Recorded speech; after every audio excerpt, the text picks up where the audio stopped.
Não dá para criança fazer uma obra de arte. Você vai ver que a criança tem mais percepção para a arte do que um adulto que já tem a mente mais aberta, não tão comprimida, tão fechada como a gente. Se o cara quiser encarar aquilo como algo que a criança teve a intenção de fazer, a ideia é de ela falar, mãe, eu fiz um carro.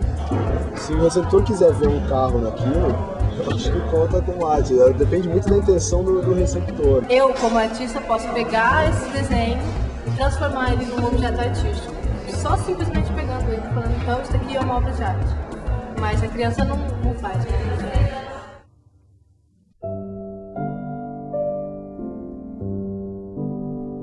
Mágoas da Liberdade é um trabalho que ele entrou na minha vida quando eu tinha 11, 12 anos.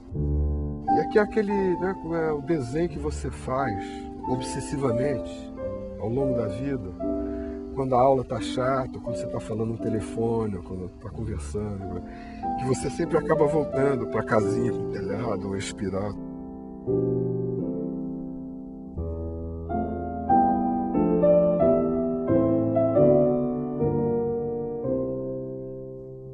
Então o trabalho se constitui disso, de um módulo e de uma lei de formação. Qual era essa lei? Esse módulo ele vai interceptar dois outros segmentos no meio deles e ele vai ser interceptado por um terceiro segmento. E claro, quando você começa a fazer isso, então em cada ponta você vem para um outro módulo, em todas. Então você começa, quer dizer, esse procedimento começa a gerar uma estrutura reticulada, uma rede, uma grade, tá? Que vai crescendo. E claro que depois de um determinado tempo você já está botando um segmento em cima de um que já existia anteriormente. Tal. Só que você está fazendo isso no papel, normalmente fazia isso no caderno, na folha e tal. E isso até 76. Aí em 76 resolvi, em vez de fazer isso com um lápis, uma caneta, eu vou fazer com um pedacinho de arame. Então eu peguei esse arame, emendei em dois outros arames pela metade, e esse arame, emendei um outro pela metade, fui emendando. E aí aconteceu uma coisa curiosa, porque essa estrutura, ao mesmo tempo que ela crescia nesse plano, né, ela ia aumentando, ela crescia assim também. Ela começou a crescer no espaço. E bom, aí eu vi que era uma coisa curiosa, porque isso gerava uma estrutura que aparentemente era uma grade, mas que na verdade não separava um lado do outro. Ela tinha uma aparência de grade, mas na verdade era falso. O nome vem daí, uma alusão a malhas da lei, né? E malhas da liberdade, porque era uma malha que não prendia.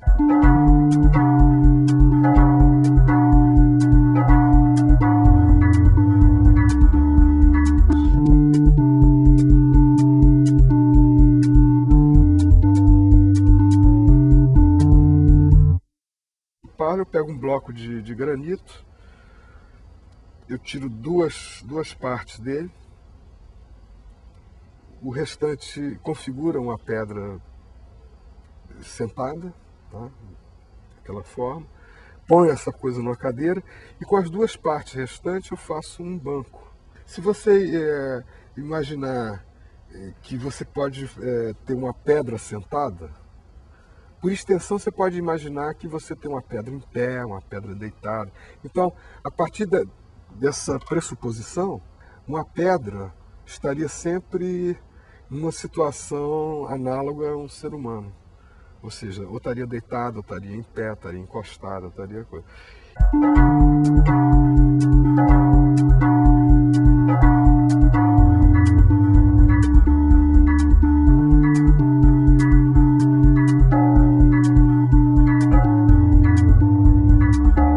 O trabalho, quer dizer, enquanto trabalho, ele se refere a duas outras esculturas anteriores. O Michelangelo, claro, o Davi, né, toda a coisa do pau, o cinzel batendo nesse tá, e o Pensador do Rodin. Só que ali no caso, quer dizer, a pedra estaria pensando sobre da ausência dela numa cadeira na qual ela está sentada. Em arte, você, volta e meia, você está falando de alguma coisa em arte que veio antes, né? E esse trabalho é isso.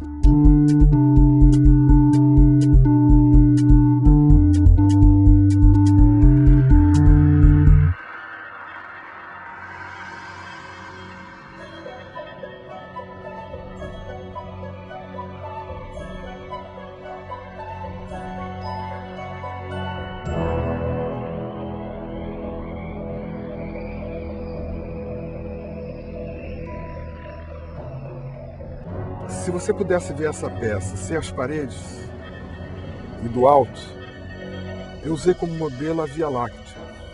Esse projeto trata sobretudo de uma tentativa de materializar alguma coisa que é muito abstrata na sua origem, que é a ideia de número.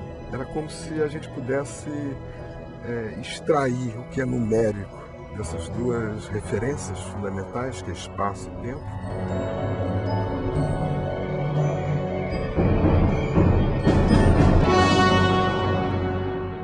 Eram 3 réguas. Numa eu alterava a ordem numérica, mas mantinha a distância entre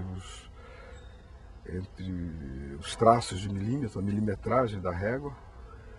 Na segunda, variava o espaço entre os milímetros, entre esses tracinhos, e mantinha a ordem numérica. E a terceira alterava as duas coisas, a ordem numérica e o espaçamento. O metro é, por excelência, o instrumento de mensuração espacial, de distância, de medida espacial.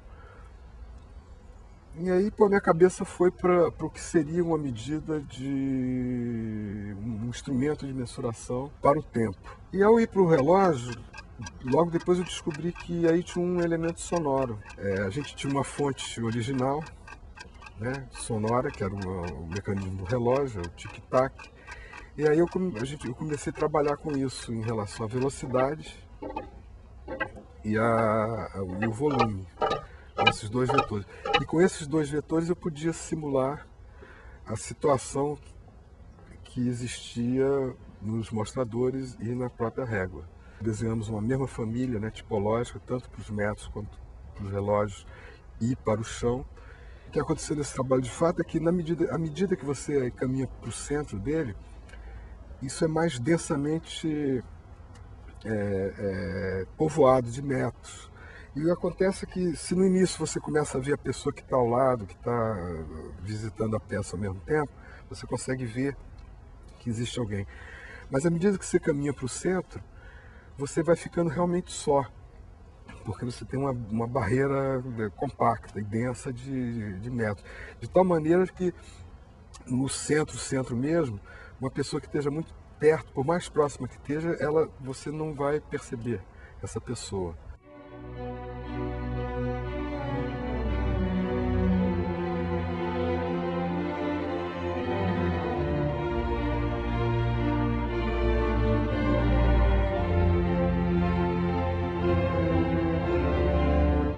Esse trabalho, na verdade, ele tenta falar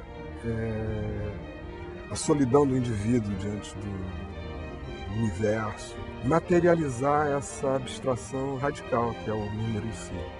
E o trabalho, então, são os metros, os relógios, os números nos algarismos no chão e a banda sonora.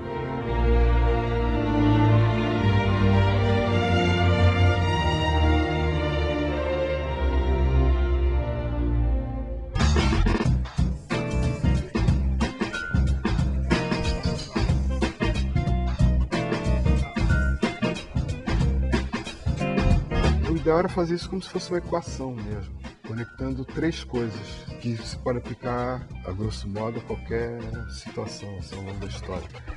Poder material mais poder espiritual é igual a tragédia. E a partir daí eu montei o trabalho. E aí, claro, quer dizer, eram ossos, a igreja, né, as hóstias e dinheiro. Se eu pudesse, eu só trabalharia com coisas, vamos dizer, paradigmáticas.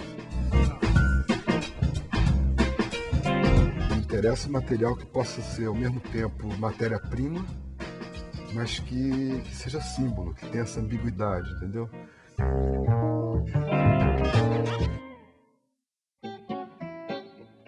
Para uma pessoa cega, será que um objeto de arte deixaria de ter sentido, ou questões importantes nessa área poderiam chegar a uma pessoa que fosse cega? Esse trabalho do Epur se move é o tipo de trabalho que, quer dizer, a partir de uma descrição, quer dizer, qualquer pessoa pode repetir.